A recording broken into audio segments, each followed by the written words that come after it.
So,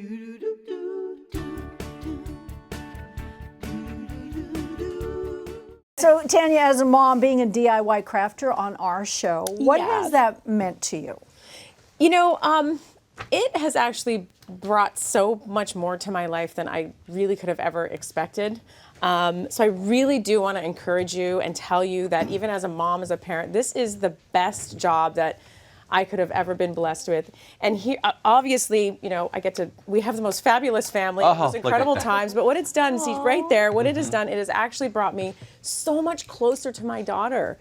And we've experienced so many magical moments on this show, like you see the one there, and we craft together. You know, I love just taking my daughter off the iPad and off the phone or whatever, and just, we get crafting. And this show, I was really able to bring those types of moments into my own life and on the show, and share them with you. So it is such a blessing. So please get out there as and as a parent, you look at these things, you go, I'm going to be doing stuff with my kids anyway, creative, so why not get paid for it as well? Right. I mean, yeah. Why not? Makes total sense. Why not have a W-2 to go with it? Okay, you can, if you want more information, go to dreamjobbing.com/home and family. You can get all the information there and upload your video. We'll put all the rules and all the things that you need to follow in order to enter, but we hope to see your creativity. Yes. So And today you're here to brighten up our room with these beautiful votives that so you've made. pretty. aren't they gorgeous? Yes. So this is actually something very dear to my heart. I made this one and this one years ago, probably about 4 or 5 years ago, when I actually first started crafting. So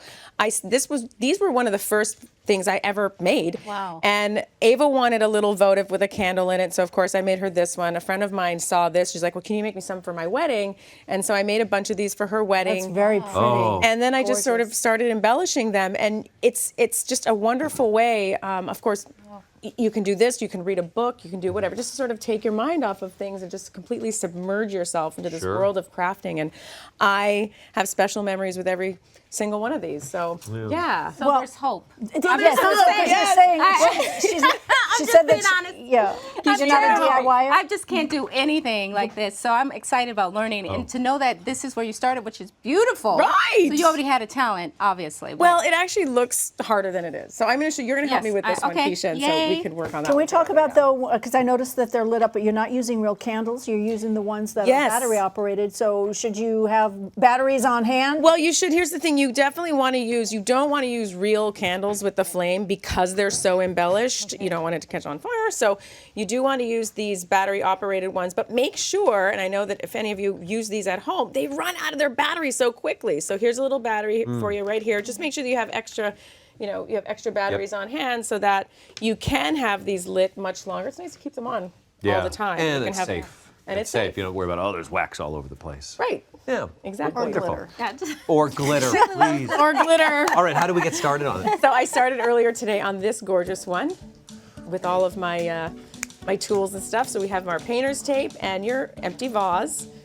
You just wrap it around. This style, I wanted to use striped glitter, and this is how I make the stripes. So this is just a regular piece of painter's tape.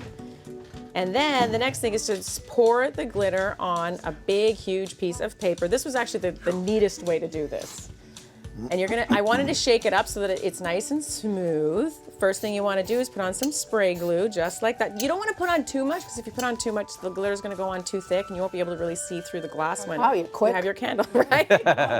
And then you just sort of evenly and gently roll it all on, just like that, until it's nice. Like and even. sugar. You can even do this, I know. Keisha, right? I'm feeling inspired. You're like, I can do this. Yeah. And it dries pretty cool. instantly. Then Oh, you wow. just take off the tape. So you probably thought that this was so much more difficult Yeah, I than really it was, did. right? Yeah. Now, right there is another reason why you don't want to put on too much glue, because now you all see me make a gigantic boo-boo. But it looks great in the end, and you have perfect stripes. Then you can use lace, you can use ribbon, you can use whatever you want. You don't even have to put anything in the middle of the What did you stripe. stick it on with? With a glue gun. Glue gun? Okay. Yeah, so you just want to measure the circumference with the lace, and then just put as little glue there it as is. possible, because when they do illuminate at night, you don't want the edges to look a little frayed and unpolished. And then you just do the same. So pretty. Yeah, so coming out of it, I just added one more layer of the lace, and then Keisha, if you'd like, you're going to help me decide. Okay. I bet you these are Right. beautiful at a wedding, like you Well, said. they are. This Just, one I made you know, for a wedding, and this could easily be made Just, it for a makes it wedding look as very well. elegant. This one here. Very How much did elegant. it cost you to make that? So this one was about $5. This one didn't cost me much at all. But depending on how expensive your embellishments get, I would say between $5 and $10. But I've seen these on the internet for, I mean, they're expensive. I've seen them for $40, $50. wow. Oh, yeah. Yeah. So here's the thing, just nothing, you can never make a mistake with these, and I do love doing crafts that anyone can do. Now you're feeling like you can do it, right? I do. I am feeling hopeful. So you can either add some full-on glitter like that, which is kind of cool, or you can add these jewels just like this. This gives it more of a Victorian style look. Can you see right there? Oh, yeah. So really, yeah, with the embellishments, you can change it up or one like that. But I was thinking, this is an old piece of, it's just a necklace that I had. And you can just, if it has a chain on it or this little ribbon on it, you just wrap it all the way around. I love and that. Very pretty. you just glue it on. So first we're going to tie it and glue it. So do you want to take the glue really gun there? pretty. Because you're so helping me out. I'm so excited. So this is the glue gun. Okay. This is the glue gun. You're going to put a dab right to here. get Let's a turn it around. We're going to put a dab Timestamp right and date there. for her, so Isn't we this have great? the very first Do I just push? DIY. You just push. This literally Perfect. is. And that Is that enough? is enough. Just and a let's tap. just put it on like you, that. Could you use these in vases too, and then get the little what do you call it, the candles that you can put in water that light it up from the bottom? I mean, you could. Have you tried Oh, It's that that? would be neat. Yeah, That would for be, a but you need vase. a real candle? Yeah, And then no, you just no, snip no. Well, it they have the pretty. ones that One of float, those that go in that water. go in water, and then Why you not? use that as a vase. And here's a cool thing It's too. just great. I found these canisters at Michael's. They were on sale for just a couple dollars each. So you can also turn it into A cookie fun jar.